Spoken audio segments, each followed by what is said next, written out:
Start.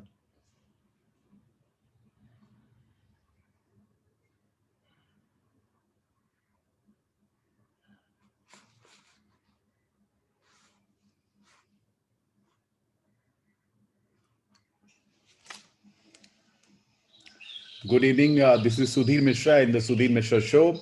This is a very special Deepavali edition of my show, and we have Mr. Raian Karanjawala, who is one of the finest litigator in the country. And before I introduce him, one small share I'm taking his liberty to read in his honor. And it is John Elias Sher, which I have just changed it. मैं जो हूँ Ryan करांजावाला जनाब इसका बेहद लिहाज कीजिएगा. So with that, I want to introduce him. We all look up to him. We all know that to do something so disruptive, to have a litigation firm and not to have many branches, just concentrate in Delhi, while other firms went all over the country, he always inspired us that what quality is. And if a quality thing is there in anything, whether it's a profession or a business, how it matters. So there is a reason why we are having this special episode. There is a lot of talk in the city and also in the legal circle with regard to, after decades, there was a matter, a criminal matter, which is being talked about, that how fundamentally the criminal justice system needs a rework. And the firm Karanjawala and Co. has played a very critical role in it. Before that, I will just take you to his journey. Studied in Delhi all through, briefly in Mumbai, which he conquers also regularly. I will ask him that what really motivated him to leave Delhi after doing his schooling from St. Columbus and college from Delhi. He went for law to Government Law College, Mumbai, and how he never thought of settling down in Mumbai. So I'll answer the question. Sir. Should I start? Yes, sir. Thank you for the very kind introduction. So I've always been a byproduct of Delhi. First 4 years, Frank Anthony School. After that, St. Columbus. Went on to join Shriram College of Commerce. Was very active in that college. I mean, it's well known, I've said it often enough, that that's where I met Arun. Arun took me into college union debating. He took me into student politics. I was the college union president. So what took me to Bombay and government law? The answer is simple, a third division. What happened was in that particular year, the Delhi Law Fact decided that anybody who had a third division couldn't get admission in law. Yeah. Also, having had a third division, I couldn't get into either MBA or CA, which were one of my other alternate choices of career. So it was only law, and government law was then the most enticing. I've also been a byproduct, being a Parsi, I've been a bit of a byproduct of Bombay. We used to go there for our summer holidays every summer and so on. So we were always happy with Bombay. Government law, I mean, Fali Nariman, Rohinton was a very good friend of mine in college and is still, but I mean, he was a good friend of mine in college. And Fali, his father, or rather his mother, Bepsi, put in a word for me. And I found my way into government law. Yeah. There, of course, I met I caught up with an old friend of mine who was with us from school called Hanif Sachte. And then I met one of my closest friends, the person who went on to become one of my closest friends, Mukul Dotki. And we were a trio. We used to sort of hang together all. And we were very fortunate that even in later life, once we joined the profession, there was a gang of 5 of us and a sixth. So there was Arun, there was who I knew from Commerce College, there was Mukul, there was Rajiv Nair, who my friend Anip Saddein brought into the group because they were both working in Khaitan. There was Anip, there was me, and there was another friend of ours working in Khaitan in those days called Beena Gupta. So we were a bit of a trio. We used to often, before marriage and after marriage, meet up for Saturday lunches, and we sort of kept in close touch with each other over the years. So today I met somebody in Oberoi just 2 hours before who was your friend. And I never expected him to be a friend. His name is Gopal Arya. Do you remember him? Yes. So he spoke so fondly, and he introduced me to 2 people there. One of them was a husband of the mayor of Delhi. He said, "You remember Raian? Sudhir is doing a show with him." And I was like, "We know you as a luminary in the that circle." I must explain to that. So, When you're in student politics, which I was, and I was the college union president, and frankly, people say that had I not had Mrs. Gandhi not declared emergency, I would have been ABVP's candidate for DUSU president. oh, After Arun, I was the most likely choice. Now you can never be sure about what never happened, but it was likely.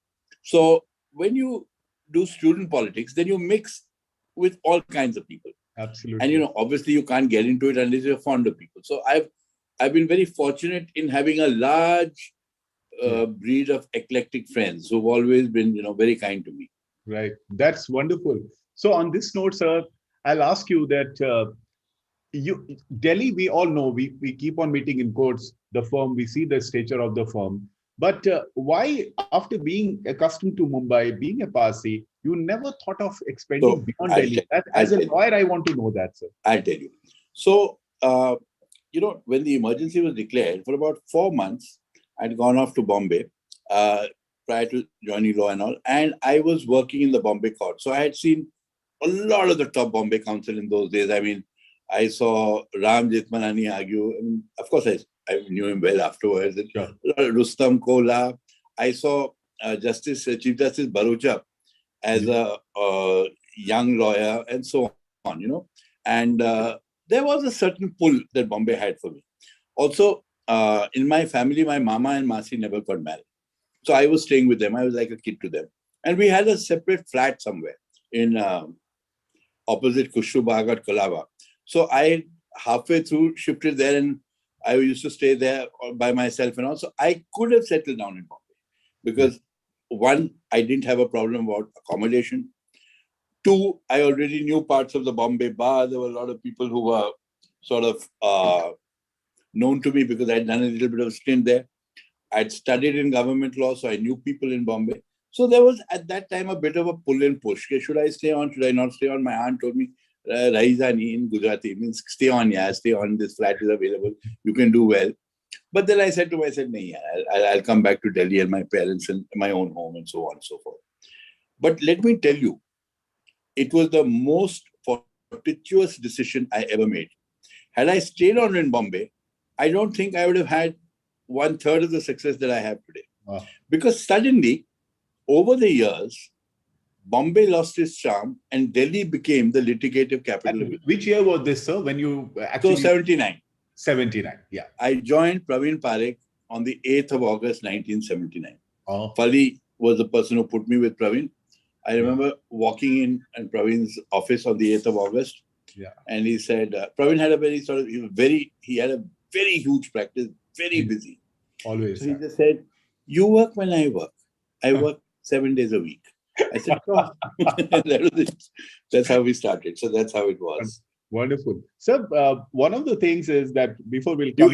You don't have to call me sir. Yeah, I mean, you can just call me Raian. I know, sir. That's only because I'm so used to saying that to you. But the fact is, one of the things which comes about you is that whosoever we talk to, everybody talks about, even the people who have stayed with the firm, like Meghna, I was knowing always as a friend, we meet socially. They all have a smile when they talk about you. So what is your strategy of having quality legal talent with you? Because that is something big firms struggle today in India.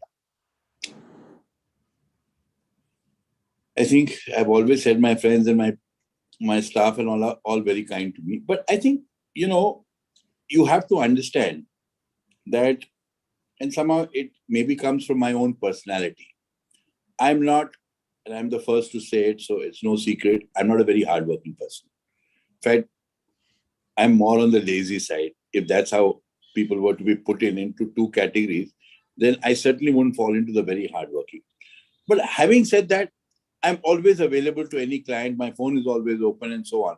So I suppose I do a different kind of work. Yes. Now, I think intuitively, instinctively, or thought through, I realized what the character of a litigating lawyer is. Litigating lawyers are very different from corporate. A litigating lawyer has a certain amount of inbuilt independence. Yes. He wants and he cherishes, it's not so much the remuneration, of course that's important, but he wants and he cherishes the ability to handle things independently, and he wants and he cherishes the ability to function within a certain free zone. Wow. So in our office, we had introduced the system of, time sheets and keep time sheets and this and that, but it was always a struggle. There was more effort getting somebody to fill a time sheet than actually, getting it done. So then what we decided was, let's leave people responsible. Delegate work to them, they are responsible for it. And I remember once, Zia was talking to me. They are a very dear friend of mine. Yes. Zia Modia for AZB. Yes. And I said, Zia, the difference between you and me is this. In your firm, everybody knows that at the end of the day, before you send the draft out, you will look at it. Wow. In my place, they know I won't. Yes. But they know that if something goes wrong, I'll kill them. So what happens is, early in life, you achieve a certain sense of responsibility. People start realizing that, look, we are empowered. If we are empowered, then we have to deliver. Yeah. And therefore, they all become leaders. Yeah. The other thing is that I give everyone space, and I think, Jay. everyone has sort of certain sense of freedom. So, for example, in our firm, I'm always encouraging, supposing there's a program or a speaking assignment or something on TV or something here or something there, I'm always encouraging my partners to go out and speak. And my two daughters, go and speak.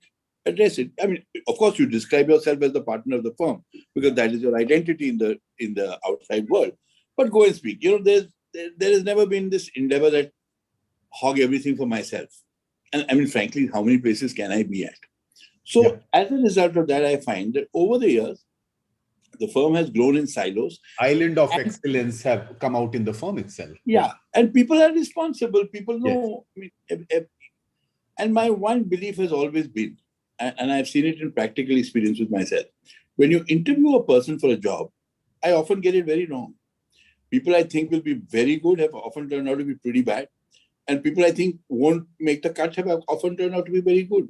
So it's just a matter of giving that person opportunity. But some people take the opportunity and then let's grow in it. Yeah. And that's what happened. One thing which really comes out for a litigation firm, people who actually run an out and out litigation firm, like I also do, that when you really have to take senior advocates, and that to senior advocates of the stature of Harish Salve and Mukul Rohtgi, there even the large firms struggle to get them on board. And one of the things of Karanjawala and company is that all the senior advocates find a particular warmth or comfort to be briefed by the firm. And that's a area of exclusivity. How did you cultivate that thing? Because I'll just tell you, yesterday we onboarded Mr. Salve in a matter for 9th. And I had to do it personally for 2 hours, the WhatsApp and everything. I was just thinking, for you, it would be like happening so many times. So how this is, nobody understands, it's a very difficult job. So let me share with you a secret.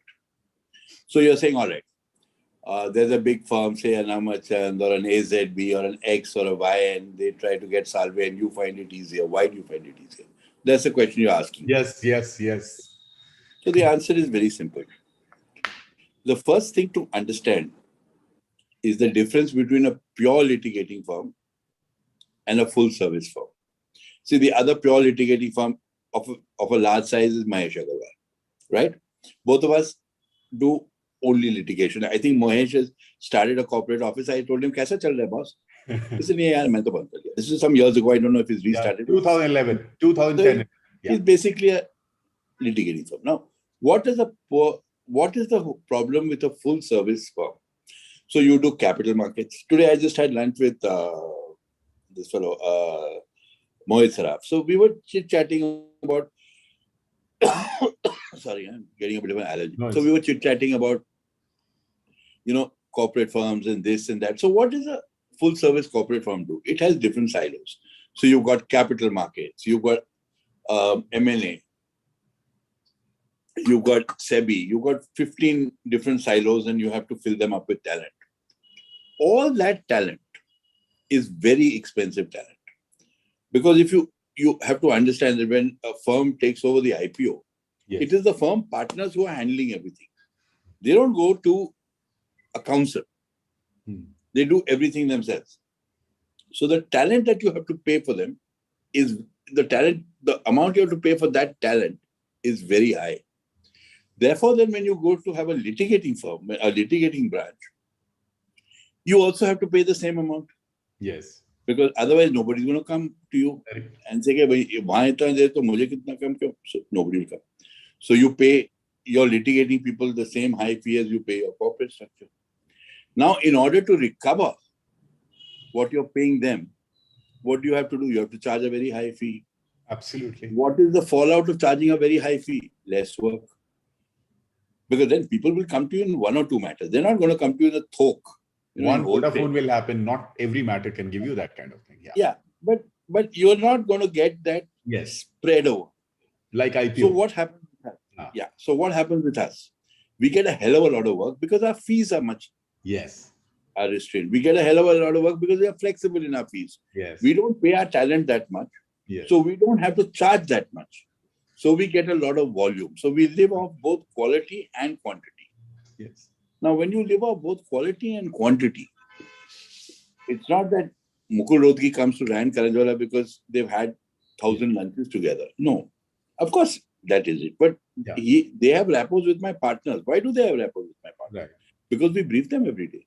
Yes. So if you go, so therefore it will always be easier for us because my partner, when they pick up the phone, have probably just put the phone down, talking to Mukul 4 hours back.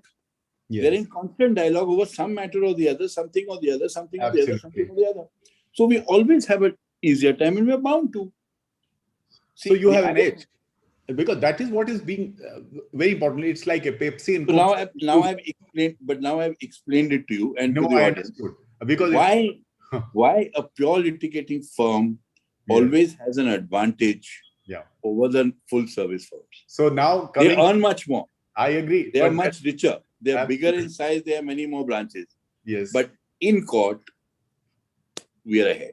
So this is the point now. We are coming to the core area of argument that since the core litigating firms, and you mentioned the other one, it's like Pepsi and Coke in India today. So far the litigation space is concerned, I would call it, Mahesh Agrawal and you. So the Bombay had to reach out to Delhi finally for Aryan Khan's matter. See, to be honest with you, this is not the first time that we have handled matters outside Delhi. Yes. I mean, even, see, obviously, a matter has to be of some size and dimension for anyone to want a Delhi firm to go to another city. But we've handled lots of matters outside Delhi and we do it all the time. There was a time when I was the retained counsel, I still do a lot of work for them, for Star TV. Yes, you were, sir, and you were one of the... Yeah, so Star TV had hundreds of litigations all over the place. Some cable operator were going us with something or the other, either one case here, one case there, one case there. But to compete, when other bigger firms, so-called bigger firms have offices all over, you have a Delhi office, still they retain you is a big excellence. So for Aryan Khan's matter, sir... So let me give you an example. Yeah. Even in the Tata mystery fight, yes, our firm along with Shardul Amachan handled the lead. Shardul, of course, had a Bombay branch. Our firm didn't. But even in Bombay, we handled the matter from day one. In fact, I mean, I was the one who retained all the counsels for the Tata side. So we handled the matter from day one. So in a lot of matters, the firm takes us because it's just... You need expertise, certain expertise, right? That's very important. They think so. It is, that's what the client thinks. So, sir, people are very keen. A lot of people are watching it live. So, tell me one thing that who moved to you for Aryan Khan's matter? Like, how did it come to me? How did it come to me? So there's no real clear answer, not even in my mind, because Shahrukh didn't call up and say, okay, listen, boss, I spoke to A, B, C, D, E, and they all said you. It was like that. So there are two, I've sort of rethought it in my mind in 2-3 things. Some of the obvious points which I know and some which I learned later. So one, see, first you must understand that in a sensitive matter of this kind, when the client, and especially a high-profile client, chooses a firm with which he's unfamiliar, supposing he dealt with the same firm 40 times earlier, he's not going to ask anybody else. But when you're going to a new firm, the client obviously must be asking around. Okay, Have you heard of them? Are they okay? Do you think they can handle criminal work? Will they be able to give us the time and attention and so on? Those questions. Sure. So there are two things that I can straight away tell you, and one thing I learned later. One is that the person who handles a lot of Shah Rukh's matters, there are two lawyers who handle Shah Rukh's matters, two solicitor firms at least that he has. One is a person called Ajay Wazirani, who had approached us about 10 days back for some offshoot of possible offshoot of some other matters pertaining to Shah Rukh Khan himself in the Supreme Court. So there was at Connect. the level of his legal Yeah. ecosystem, there was some connect. Then the one who handles this matter is a man called Rustam Mullah. Rustam is a cousin of mine, in the sense that his mother was my cousin. B, Rustam has been sending us a lot of work, and Ruby and he have been working on many matters together, Vistara and so on and so forth. So there's already a working relationship. It has to be, somebody has to say, no, I worked with them, they're fine. Somebody has to speak up for you. So one would be Rustam Mullah. Right. Then there's another friend of Kajol. She's a friend of the families, Kajol and Gauri both, called Kajal Anand. Kajal Anand is a friend of mine, also a social friend, and so on and so forth. So Kajal called me up and said, Raian, we're thinking of counsel and we're thinking of Mukul. What do you think? So I said, look, I've always said it because I said it earlier to another friend of that Mukul will be very good because I said, I think in this matter you will need a physical presence. Right.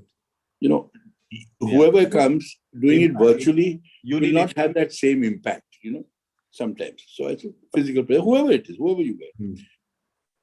So, and I said, so you let me know if you want us to contact Mukul, we'll do that. And then she was next to Shah Rukh. She gave Shah Rukh the phone and I spoke to him and he said, you just give me till tonight. There was another counsel they were also looking at.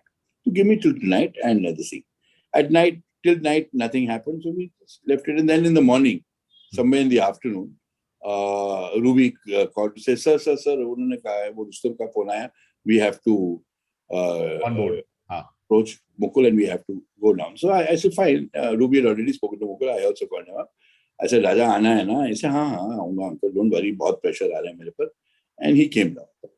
And then, obviously, they also wanted somebody who could, be closer to Mukul than, say, Rustam Mullah or somebody else. So, therefore, Ruby and Sandeep Kapoor, who is our criminal law, went down.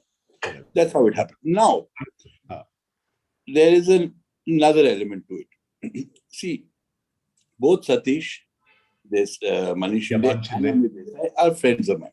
Yeah, sure. But Amit and I have a more day-to-day relationship because during the COVID, what we did is we started the practice of having every Sunday a 6 o'clock Zoom. Sunday evening, that is, not morning, obviously. Sunday evening, 6 o'clock. Throughout the COVID, we have a Zoom and we still continue it. So there is Amit Desai. There's a guy called Pramit Zaveri, who is the head of City. There's a very renowned tax consultant chartered accountant lawyer called Dinesh Kanaba. There's another friend of mine called Anup Mehta, who's a very close friend. He's president of the Diamond Boss and me. So as a sort of a pastime through the lockdown, we started this 6 o'clock Zoom. And now it continues as a sort of a habit that we all have evolved. So Amit, obviously, also now we have when you're day-to-day touch, week-to-week touch with people, you have a certain rapport and all. Amit also told me that Shah Rukh had come to me, asked me, because they were wondering if we go to the Supreme Court, we don't get it, who should we go to? And he suggested your name, and obviously I also suggested. So in these kind of matters, it is a collective goodwill. Yes, and that comes from so many quarters. See, either the client knows you and says, I'm only going to it. Right. Or he inquires around. Now, if 5 people turn around and say, Arey, baapre, tum kahan pahunch gaye? So then he'll back off. So it didn't happen. So we were lucky. Especially in litigation, it happens so often. So I'll tell you why. Why it happens so often in litigation. The difference between a corporate lawyer and a litigating lawyer is there's another difference. We have to pass our exam every day. See, So for well example, a corporate lawyer drafts an agreement, or drafts agreement. an MOU. Even if there's something wrong, it'll get discovered 15 years later if there's a loophole or if there's a fight between the two partners. Till then, nobody will know. So you can pass off. But in a litigative, when you step into court or you walk out of court, the client knows कि आज अच्छा दिन हुआ कि बुरा दिन हुआ. Kitna So marks we mila? have, yeah. Yeah. So we have to pass our exam every day. Absolutely. So well said. Sir, we are at the last leg of the thing.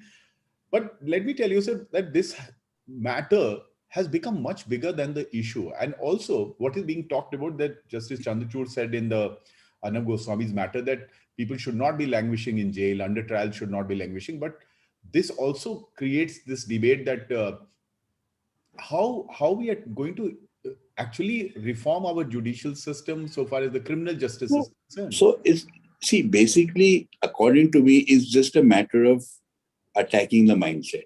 Yes. It's, you see, if the trial court or the high court judge steps into court, and foremost in his mind is the question, is it reasonable to keep this man, Yes. continue to keep this man in jail or not? And if it's not required, if nothing is going to be gained by the investigation, if his being out is not going to hamper the investigation in real, genuine terms, then why should he stay in jail? Right. I mean, people at one stage had said, oh, they may be tampering of evidence. And Mukul argued in court. He said, but the person with the influence is the father and he's not in jail Yes. in our case. So, so see, it'll be a change of mindset. Over the years, Yeah. when people slowly, the judges realize, the lawyers participate, the media plays up. One of the thing which has come out very good is that this whole chain of bails from the trial court to district court and the high court has shown basically a mirror to many trial court judges, that if this is the same evidence on which you decided, then you have to do something soul searching, that you need not believe the prosecution blindly just because you feel that there should not be a risk to be taken. So that mindset has also changed because of this matter a lot. I think also over the years, the prosecution itself may change its own mindset. I remember in the old days, a lot of the law officers, Yes. not necessarily in criminal matters, but in other matters also, civil matters, would just concede and say, no, Milos, I don't think I can press this, and the matter would close. You know, that whole system of being an officer of the court, conceding where it is, must come out. Yes. So one of the last few things I'll ask, one, what is the unfinished agenda which you are looking at in coming years now? What is there for you For the personally firm. and for Karanjawala? Well, I mean, most of the agenda is unfinished. Yeah, we are far from. Same. So two things. One is obviously I would want the firm to grow. Yes. Two, I have to hand it over to the next generation. So my children and my partners have to be able to carry the baton forward and to continue to keep, well, I don't want to say it, but I've tried to keep it straight and I've tried to keep it clean. You know, and I've tried to keep the firm on a particular path. Yes. I just hope that value, I'm sure it will, that value continues. Right. We just walk the straight path. So you started with a very small enterprise in Maharani Bagh. So we all have read about it. This youngsters, you started in 79, and today's youngsters are a little more restless. So what are the two qualities you see in them, and what are the two problem areas you see in today's young law students? So the first problem area for the young law student is that he has entered a far more competitive environment than I did. Yes. And today, to excel or to grow or to stand out, they will have to be far better than we were.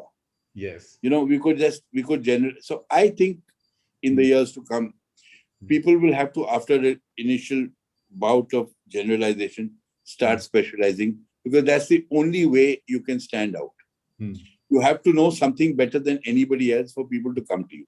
Wow. If you're just as good as 25,000 other people, then it's going to be very difficult for people to find you out in that firmament. So that's the first thing. I think this is the thing. Impatient, yes, people are far more impatient. People are far more commercial. Yeah. I mean, when we began, I mean, even in my time, even till 97. Yeah, I can tell you, I mean, you know, Our firm does a lot of pro bono work. Yeah. Not necessarily only for people who are poor, even for people who are fairly well-to-do, but they know me socially or whatever, and I said, no, don't worry, we'll help you. And even well-off people today cannot frankly afford the normal legal fees. Yes. I mean, I'm not sure I'd be able to bear the cost of a heavy litigation if I was involved. I mean, I may be, but I'm just saying.